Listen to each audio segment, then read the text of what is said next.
The purpose of this record is to show you how to use your imagination to achieve your every desire. Most men are totally unaware of the creative power of imagination and invariably bow before the dictates of facts and accept life on the basis of the world without. But when you discover this creative power within yourself, you will boldly assert the supremacy of imagination and put all things in subjection to it. When the man speaks of God in man, he is totally unaware that this power called God in man is man's imagination. This is the creative power in man. There is nothing under heaven that is not plastic as potter's clay to the touch of the shaping spirit of imagination. Once a man said to me, "You know, Neville, I love to listen to you talk about imagination. But as I do so, I invariably touch the chair with my fingers and push my feet into the rug just to keep my sense of the reality and the profundity of things." Well, undoubtedly he is still touching the chair with his fingers and pushing his feet into the rug. But now let me tell you another one who didn't touch with her fingers and didn't push that foot of hers onto the board of the streetcar. It's the story of a young girl, just turned 17. It was Christmas Eve, and she is sad of heart. For that year, she had lost her father in an accident, and she's returning home to what seemed to be an empty house. She was untrained to do anything, so got herself a job as a waitress. This night is quite late, Christmas Eve. It's raining. The car is full of laughing boys and girls home for their Christmas vacation. And she couldn't conceal the tears. Luckily for her, as I said, it was raining. So she stuck her face into the heavens to mingle her tears with the rain. And then holding the rail of the streetcar, this is what she did. She said, "This is not rain, but this is spray from the ocean. And this is not the salt of tears that I taste, but this is the salt of the sea in the wind. And this is not San Diego. This is a ship, and I'm coming into the Bay of Samoa." And there she felt the reality of all that she had imagined. Then came the end of the journey, and all are out. 10 days later, this girl received a letter from a firm in Chicago saying that her aunt, several years before, when she sailed for Europe, deposited with them $3,000 with instructions that if she did not return to America, this money should be paid to her niece. They had just received information of the aunt's death and were now acting upon her instructions. 1 month later, this girl sailed for Samoa. As she came into the bay, it was late that night, and there was salt of the sea in the wind. It wasn't raining, but there was spray in the air, and she actually felt what she felt 1 month before, only this time she had realized her objective. Now this whole record is technique. I want to show you today how to put your wonderful imagination right into the feeling of your wish fulfilled, and let it remain there and fall asleep in that state. And I promise you from my own experience, you will realize the state in which you sleep if you could actually feel yourself right into the situation of your fulfilled desire and continue therein until you fall asleep. As you feel yourself right into it, remain in it until you give it all the tones of reality, until you give it all the sensory vividness of reality. As you do it, in that state, quietly fall into sleep. And in a way you will never know, you could never consciously devise the means that will be employed, you will find yourself moving across a series of events leading you towards the objective realization of this state. Now here is a practical technique. The first thing you do, you must know exactly what you want in this world. When you know exactly what you want, make as lifelike a representation as possible of what you would see and what you would touch and what you would do and physically moving in such a state. For example, suppose I wanted a home, but I had no money, but I still know what I want. without taking anything into consideration, I would make as lifelike a representation of the home that I would like, with all the things in it that I would want. And then, this night, as I would go to bed, I would, in a drowsy, sleepy state, the state that borders upon sleep, I would imagine that I am actually in such a house, that were I to step off the bed, I would step upon the floor of that house. Were I to leave this room, I would enter the room that is adjacent to my imagined room in that house. And while I am touching the furniture and feeling it to be solidly real, and while I am moving from one room to the other in my imaginary house, I would go sound asleep in that state. And I know that in a way I could not consciously devise, I would realize my house. I have seen it work time and time again. If I wanted promotion in my business, I would ask myself what additional responsibilities would be mine were I to be given this great promotion. What would I do? What would I say? What would I see? How would I act? And then in my imagination, I would begin to see and touch and do and act as I would outwardly see and touch and act were I in that position. If I now desired the mate of my life, were I now in search of some wonderful girl or some wonderful man, what would I actually find myself doing that would imply that I have found my state? For instance, suppose now I was a lady. One thing I would definitely do, I would wear a wedding ring. I would take my imaginary hands, and I would feel the ring that I would imagine to be there. And I would keep on feeling it until it seemed to me to be solidly real. I would give it all the sensory vividness I am capable of giving anything. And while I am feeling my imaginary ring, which implies I am married, I would sleep. This story is told us in the Song of Songs, or the Song of Solomon. It is said, "At night on my bed, I sought him whom my soul loveth. I found him whom my soul loveth. And I would not let him go until I brought him into my mother's house, right into the chamber of her that conceived me." If I would take that beautiful poem and put it into modern English, into practical language, it would be this.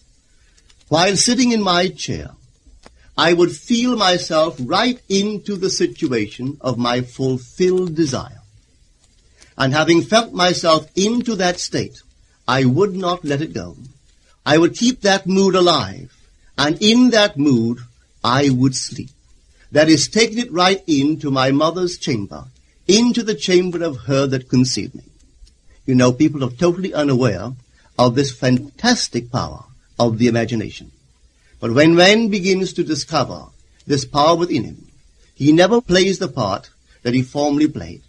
He doesn't turn back and become just the reflective life.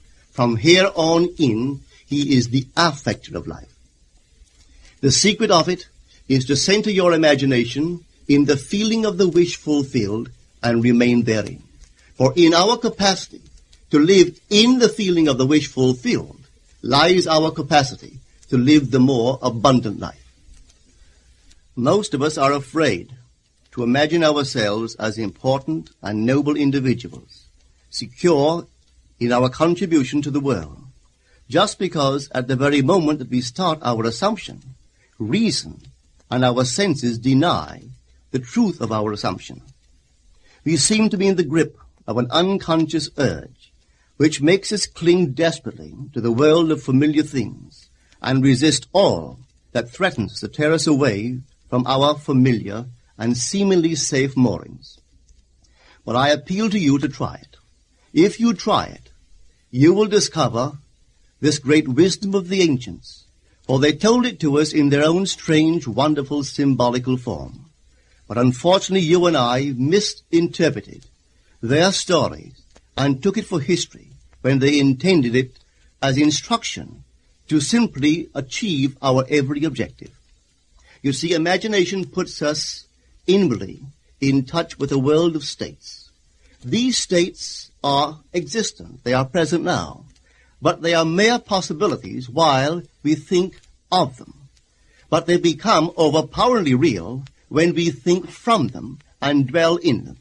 You know, there's a wide difference between thinking of what you want in this world and thinking from what you want.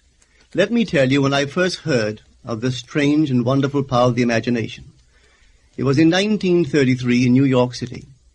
An old friend of mine taught it to me. He turned to the 14th of John, and this is what he read. In my Father's house are many mansions. If it were not so, I would have told you. I go to prepare a place for you. And if I go and prepare a place for you, I will come again and receive you unto myself, that where I am, there ye may be also. He explained to me that this central character of the Gospels was human imagination. That mansion was not a place in some heavenly house, but simply my desire. If I would make a living representation of the state desired, and then enter that state and abide in that state, I would realize it. At the time, I wanted to make a trip to the island of Barbados in the West Indies, but I had no money. He explained to me that if I would that night, as I slept in New York City, assume that I was sleeping in my earthly father's house in Barbados, and go sound asleep in that state, that I would realize my trip.